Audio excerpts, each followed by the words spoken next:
मेरो लाइफ चाहिँ राम्रो चलिरहेछ कि नराम्रो चलिरहेछ कि कस्तो चलिरहेछ भने म गेस नै गर्न सकेको छैन र आज बिहानै म बाल्टिङ बोकेर कहाँ जाँदैछु भनेपछि आउने हजुरहरू पनि हेर्दैछौँ। So hello everyone, good morning. म मन्जु। आशा गर्छु हजुरहरू सबैजना सन्चै हुनुहुन्छ भनेर म पनि एकदमै राम्रो छु। म चाहिँ जुरुक्कै उठ्ने बित्तिकै केही पनि काम नगरिकन यहाँ फुपूहरूकोमा गोबर लिनु आएको छु। पछि फालिदिनुहुन्छ होला भनेर। अनि यो चाहिँ बगानको लागि अब सब्जी लगाउने टाइम हुँदैछ अनि गोबर चाहिँ म अहिलेदेखि नै जम्मा गर्दैछु किनकि हाम्रोमा चाहिँ गाई गोरु छैन नि त, त्यही भएर।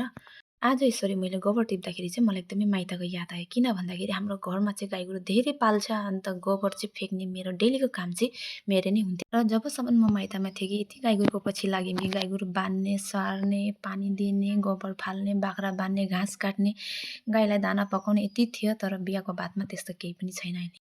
र मैले चाहिँ यो कति दिन भइसक्यो यति थुपारिसकेको छु गोबर। यहाँ हेर्न सक्नुहुन्छ फुपूको घरदेखि लिएर। र यो चाहिँ मलको लागि है। म चाहिँ यहाँ प्लान्टहरू हेर्दैछु। यहाँ मैले रोपेको यो फुलहरू, प्लान्टहरू सबै पनि मलाई एकदमै माया लाग्छ। र अस्ति चाहिँ बाख्रालाई धेरै खाइदिएको थियो, एकदमै दुःख लागेको थियो। र अहिले चाहिँ राम्रो भइरहेको छ। अब मेरो काम चाहिँ स्टार्ट भइसक्यो। अब यहाँदेखि चाहिँ अब यो काम चाहिँ मेरो डेलीको, मेरो मात्र होइन, हामी सबैजना छोरी मान्छेको चाहिँ एक काम हुन्छ। अब बिहानै उठ्यो, घर झाडु मार्यो, आँगन झाडु मार्यो। र आँगन झाडु म सुरुमा मार्दैछु। यहाँ हेर्न सक्नुहुन्छ आज चाहिँ एकदमै मौसम पनि पानी आउला जस्तो भइरहेको छ। रातमा झाडु लिएर आँगन झाडु मार्न थालेपछि कति टाइम लाग्छ भन्ने त्यो थाहै पाइँदैन। एकतिर मात्रै मारेर हुँदैन, घर अगाडि मात्रै मारेर हुँदैन, चारैतिर, चारै दिशा रास्तातिर साफ सिकन त गर्नु पर्यो, हो कि होइन गाइस, भन्नुहोस् त। मैले चाहिँ चारैतिर झाडु मारिसकेर यहाँ फोहोरहरू चाहिँ म जलाउनु लागेछु। किन भन्दाखेरि अहिले जलाएन भने बारिस दिनु आँटेको छ। अब यो बारिस दियो भने त फेरि झन् गन्दा देख्छ भनेर सबै जलाउनु लाग्यो मैले। लु हेर्नुहोस्, हामी बिहान उठ्ने बित्तिकै हाम्रो काम चाहिँ कतिवटा हुन्छ भने, कति थोक भ्याउनुपर्छ भने त्यो हामीहरूलाई सबैजनालाई थाहा छ। र फेरि म चाहिँ यहाँ लागिसकेको छु। अब टोइलेटहरू सफा गर्नु लागि यहाँ बाहिरको काम सबै सकेर मैले चाहिँ अब अगाडिको ढोका खोल्नु लागेँ किनकि दुईवटा दैलो छ। पछाडिदेखि नै खोलेर म चाहिँ बाहिर निस्केर सबै कामहरू गरिसकेँ। रुममा आएर यसो बिस्तारामा हेरेको त अनुसरी पनि रहेन रहेछ, बोजूसँग फेरि सुत्नु गएछ। मलाई चाहिँ उठ्ने बित्तिकै यति खोज्दैन, अब बोजू भयो भने हुन्छ। र म चाहिँ यहाँ बेडहरू अब मिलाउनु लागेँ।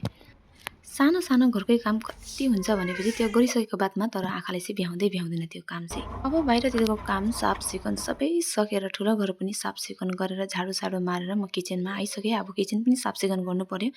र आजभोलि सबैजना सोसियल मिडियामा एक्टिभ छ, साथैमा अब यसरी काम गरेर भिडियो पनि हाल्नुहुन्छ है। तर त्यो भिडियो हालेको मात्रै देख्छ, तर यसरी कामहरू गरेको चाहिँ कसैले पनि देख्दैन। ल अब काम गर्दा गर्दा छोरी पनि उठिसक्यो। अब छोरीलाई चाहिँ ब्रस गर्नु लागि हेर्नुहोस् न, उठ्ने साथै यति धेरै गेजु गर्छ कि नभन्नुहोस् न। यो चाहिँ सबैजना बच्चाहरू यसरी नै हुन्छ। हाम्रो चाहिँ अब एउटै नियम हो, डाइरेक्ट खाना बनाउने। अब खाजासाजा यस्तो छैन, अब बच्चाहरूलाई चाहिँ दिन्छौँ, हामी चाहिँ डाइरेक्ट खाना नै बनाउँछौँ।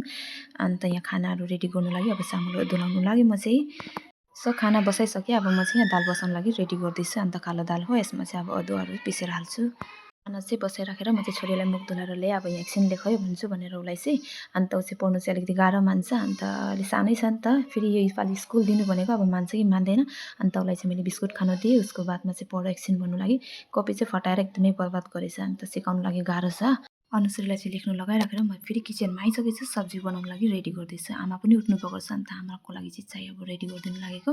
आमालाई चाय बनाउँदा बनाउँदा सब्जी पनि बनाउनु लागिसकेँ मैले चाहिँ। अब यहाँ म चाहिँ यसरी काम गर्दाखेरि एक धुनमा काम गरिराखेको हुन्छु। अन्त मनमा सोचिराखेको हुन्छु यो गरेर त्यो गर्छु, आज यो गर्छु, त्यो पछि यो गर्छु, जुन समय पाएँ भने यो गर्छु भनेर त्यस्तो सोच्छ।